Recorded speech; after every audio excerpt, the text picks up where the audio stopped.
할렐루야. 이사야 66장 말씀 함께 나누겠습니다. 이사야 66장은 이사야 전체의 말씀의 종합편이다 이렇게 볼 수 있습니다. 이 맥락이 하나님의 심판과 하나님의 구원에 대해서 다시 말씀하고 있습니다. 우리가 이 말씀을 똑바로 알고 하나님의 그 구원의 약속을 늘 믿고 기다리고 심판이 있는 줄 알고 정신을 차리고 깨어있기를 주의 이름으로 축원합니다. 66장 1절에 여호와께서 이와 같이 말씀하시되 하늘은 나의 보좌요 땅은 나의 발판이니 내가 나를 위하여 무슨 집을 지으랴 내가 안식할 처소가 어디랴 했습니다. 자, 하나님은 너희가 지은 집에 있는 것도 아니고 너희가 나를 위해서 처소를 예배한다고 거기 있는 것도 아니다. 무슨 말입니까? 내가 너희를 지었고 너희를 창조했는데 너희가 나를 위해서 무엇인가 한다는 것 자체가 우스운 얘기다 이런 뜻입니다. 그런데 너희가 나를 위해서 한다고 하면서 뭘 하느냐? 가정한 일을 한다는 거죠. 3절에 보십시오. 소를 잡아 드리는 것은 살인함과 다름이 없고 어린 양으로 제사 드리는 것은 개의 목을 꺾음과 다름이 없이 하며 드리는 예물은 돼지의 피와 다름이 없고 분향하는 것은 우상을 찬송함과 다름이 없이 행하는 그들은 자기의 길을 택하며 그들의 마음은 가정한 것을 기뻐한즉 했습니다. 이게 무슨 뜻이냐면 너희가 하나님 앞에 제사하고 예배한다 하면서 뭘 하느냐? 그냥 피만 흘린다. 그냥 짐승만 잡아 죽일 뿐이다. 하나님 받지 않는 제사를 하면 그게 무슨 소용이 있냐 이 말이에요. 너희가 그냥 마당만 밟는 거예요. 짐승만 드리고 피만 쏟고 괜히 그냥 가만히 있는 멀쩡한 짐승을 잡아 죽일 필요가 뭐 있느냐? 차라리 그렇게 하지 마라. 그렇게 하면 하나님께서 뭐 배가 고파서 소가 필요한갑다. 하나님께 돼지를 드려야 되는갑다. 하나님 가난하니까 돈을 드려야 되고 헌금을 해야 되는갑다. 자리가 많이 비니까 하나님 앞에 자리를 채워야 되는갑다. 그렇게 착각하지 말라는 거예요. 하나님 집이 없어서 하나님 구하실 처소가 없어서 너에게 그 처소를 만들어라. 너에게 재물을 바쳐라. 그렇게 하는 것이 아니다라는 거죠.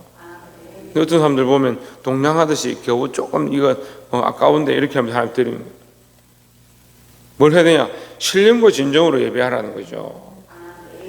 근데 여전히 이 사건은 예수님이 오셨을 때도 사마리아 여인이 똑같이 얘기하죠. 여전히 사람들이 뭘 고민합니까?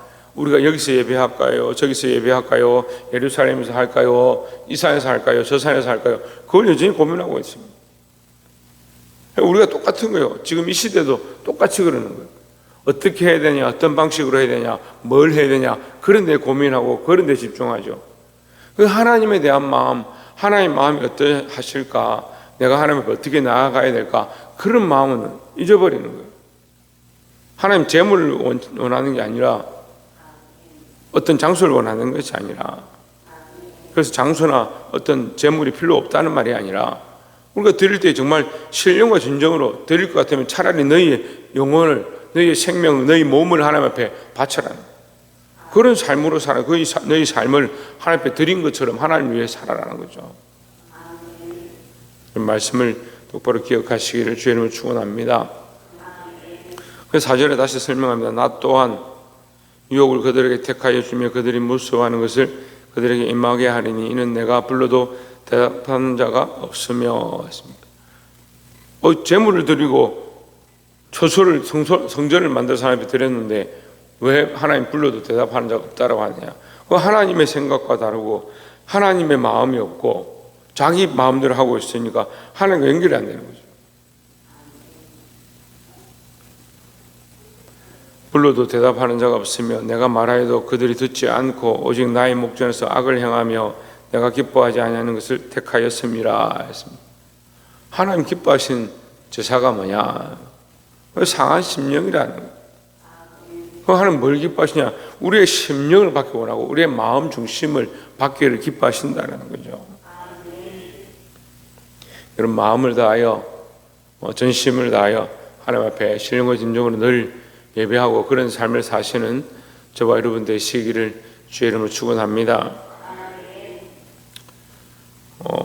두 번째는 7절에 보시면 시온은 진통을 하기 전에 해산하며 고통을 당하기 전에 남한을 낳았으니 이러한 일을 들은 자가 누구이며 이러한 일을 본 자가 누구이냐?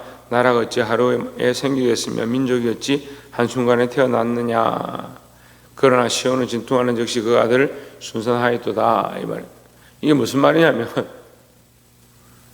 너희가 이거 그냥 우리가 쓰는 말로 하면 너희가 근본 없이 낳구나 이 말이에요. 그러니까 부모를 모르는 거죠.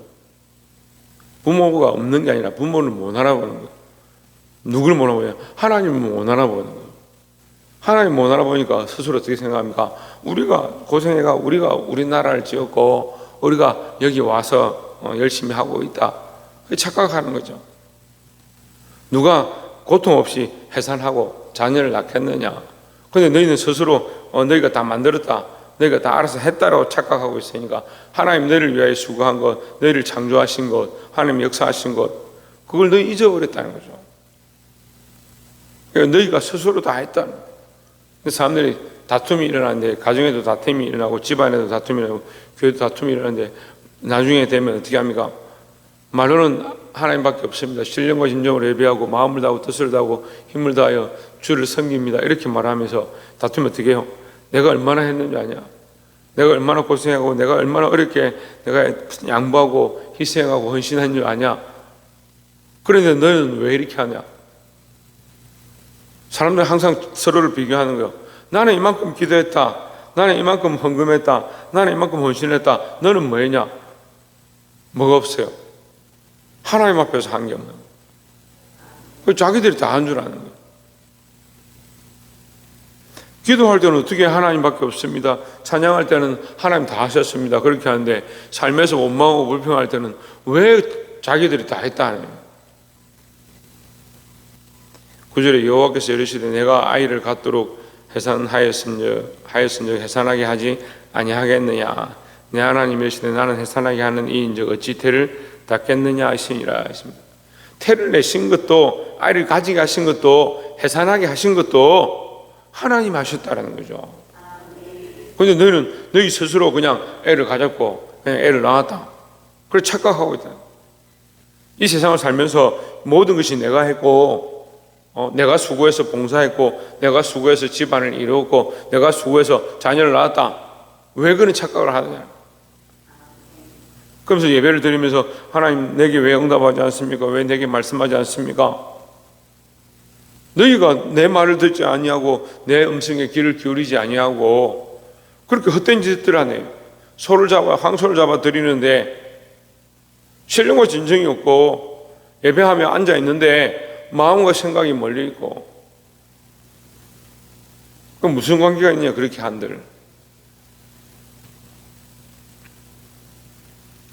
복이 되길 소망합니다.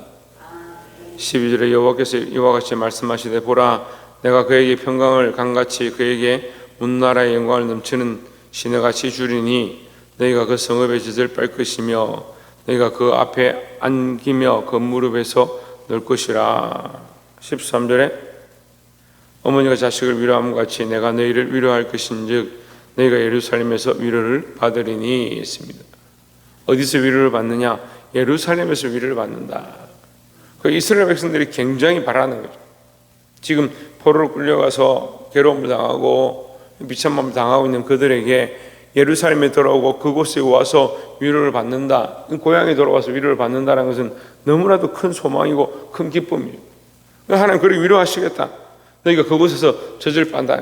그곳에서 너희가 먹고 마시고 살아날 것이다 라는 걸 얘기하는 거죠. 근데 하나님은 파괴하고 무너뜨리고 심판하고 멸망케 하고자 하는 목적이 아니다라는 거죠. 하나님 우리를 위로하시고 회복케 하시고 다시 살리기 원하신다는 겁니다. 여러분 이 말씀을 기억하고 우리가 신령과 진정으로 하나님 앞에 예배하고 이 하나님과의 관계를 회복할 수 있기를 주의 이름으로 축원합니다. 마지막 세 번째로 22절에 내가 지을 새하늘과 새 땅이 내 앞에 항상 있는 것 같이 너희 자손과 너희 이름이 항상 있으리라 여호와의 말이니라 했습니다. 뭐가 있느냐? 새하늘과 새 땅이 있겠다. 근데 그것이 누구 앞에 있냐? 하나님 앞에 항상 있다. 근데 또 뭐가 항상 있느냐? 너희 자손과 너희 이름이 항상 거기에 있다. 무슨 말이에요? 요즘 이 편한 세상에 이렇게 막 지으니까 사람들이 요즘 분양하는 집들이 많아지니까 아무 집에나 안 가는 거예요. 좋은 집들, LH 이런 데는 비고, 이 편한 이런 데 좋은 아파트는 자리가 없는 거예요. 근데 하나님 우리를 위해서 집을 지으시는데 그 집의 이름을 이미 기록해놨다. 그 101호에 신성경 이런 식으로 이름을 적어놨다는 거예요. 하나님 이미 그곳에 너희 이름을 새겨서 이름을 기록하고 너희 이름이 항상 거기 있다. 그 약속이 변하지 않는다. 너희를 구원한 이 약속이 변하지 않는다. 그 하나님 이 약속이 변하지 않는데 뭐가 변하냐? 너희가 자꾸 변한다. 처음엔 정말 신령과 진정으로 나와서 예배하고 헌신하고 헌금을 드리고 시간을 드리고 몸을 드렸는데 시간이 어떻게 해요? 세월이 흘러가니까 내가 했는데 내가 이만큼 헌신했는데 내가 이만큼 드렸는데 지금 왜 이러냐? 그것 자체가 뭐예요? 너희 근거 없이 너희가 태어났느냐? 하나님 너희를 만드셨고 너희를 나라가 되게 하시고 너희를 번성케 하셨는데 왜 하나님의 은혜는 잊어버리고 너희가 했다라고 착각하느냐? 하나님 우리를 위하여 새하늘과 새 땅을 준비하시고 거기에 이름을 새겨두셨다라고 말씀하십니다. 23절에 여호와가 말하노라 매월 초하루와 매 안식일에 모든 혈육이 내 앞에 나와 예배하리라 했습니다. 이것은 회복될 예루살렘에 대해서 얘기하기도 하고 우리에게 주실 새하늘과 새 땅에 대해서 얘기하는 거예요. 어떻게 하느냐? 너희가 항상 내 앞에 예배하리라 이 말이야. 왜 하나님 나라에 들어가서 우리가 하나님 앞에 늘 뭐하냐? 찬송하고 예배한다. 그 모습을 기록하고 있는 거죠. 근데 24절에 보시면 그들이 나가서 내게 배역한 자들의 시체들을 볼 것이라. 나가서는 밖을 얘기하는 거예요. 밖을. 예? 불순종하고 자기 마음대로 산 사람들, 하나님 믿지 않은 사람들 결국 어떻게 된다? 바깥 어두운데 나가서니까 바깥 어두운데 나가 보면 뭐가 있느냐? 배역한 자들의 시체들. 근데 이 시체는 죽음의 시체가 아니에요. 이게 사망에 매여 있는 시체죠. 사망과 함께 멸망당한 시체. 그 벌레가 죽지 아니하며, 그 예수님 나사로의 비유를 통해서 얘기하시죠. 거기는 구더기도 죽지 아니한다. 구더기도 죽지 아니하고 영원히 꺼지지 않는 불에 너희가 영원한 심판을 당할 것이다. 고통을 당할 것이다. 얘기하는 거예요. 그 불이 꺼지지 아니하여 모든 혈육에게 가정함이 되리라 했습니다. 이 말씀을 맺겠습니다. 그 불이 꺼지지 아니하고 모든 혈육에게 가정함이 되리라. 모든 사람이 볼 때에 그렇게 비참하고 안타까운 게 없다. 그러니까 거기에 불타는 시체, 그 바깥 어두운데 뭡니까? 이 지옥의 심판을 얘기하죠. 그러니까 하나님은 우리를 구원하시기 원하시는데 너희가 신령과 진정을 앞에 나오고 정신을 차리면 하나님 약속하신 새하늘과 새 땅, 거기에 기록된 너희 이름 변하지 않는다. 그것은 영원한 것이다. 하지만 바깥 어두운 데 쫓겨나 영원히 불타는 벌레도 죽지 아니하는 그곳이 있다. 그래서 마지막 때에 하나님께서 이 심판과 구원을 함께 말씀하고 있습니다. 사랑하는 성도 여러분, 모세가 이스라엘 백성을 인도하고 낸 뒤에 하나님께서 그 모세를 통하여 그들을 구원하고 낸 뒤에 마지막에 그들에게 선택하라 하죠.